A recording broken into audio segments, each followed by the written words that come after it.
મિત્રો, જે લોકો જમીન અંગેનું કામકાજ કરે છે, કન્સલ્ટન્ટનું કામ કરે છે, રિયલ એસ્ટેટનું કામ કરે છે, એમના માટે મોબાઈલ એપ્લિકેશન એક માય એસ્ટેટ પોઈન્ટ કરીને જે એપ્લિકેશન છે એ ખૂબ જ મહત્ત્વની સાબિત થઈ રહી છે. સ્ક્રીન ઉપર જોઈ શકશો.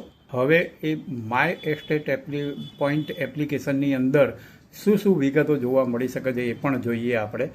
ધારો કે કોઈ પ્રોપર્ટી તમારે સર્ચ કરવી હોય તો બી એની અંદર કરી શકો છો. કોઈ જમીન સર્ચ કરવી હોય તો બી એની અંદર કરી શકો છો. કોઈ ટીપી સ્કીમ લાગુ પડેલી હોય, ટીપી એરિયા છે, ડીપી એરિયા છે અને ગામની વિગત એ પણ તમે જોઈ શકો છો. જંત્રી જોઈ શકો છો, તમે રેવન્યુ રેકોર્ડ 7/12 જોઈ શકો છો. કેલ્ક્યુલેટર છે એ પણ જોઈ શકો છો લોન અંગેનું. અને ત્યારબાદ વાત કરીએ તો જે યુનિટ કન્વર્ટર છે એટલે એરિયાનું જે કન્વર્ટર છે, કન્વર્ટ કઈ રીતે કરી શકાય તમારે જે કરવા હોય એમાં એ પણ જોઈ શકાય છે.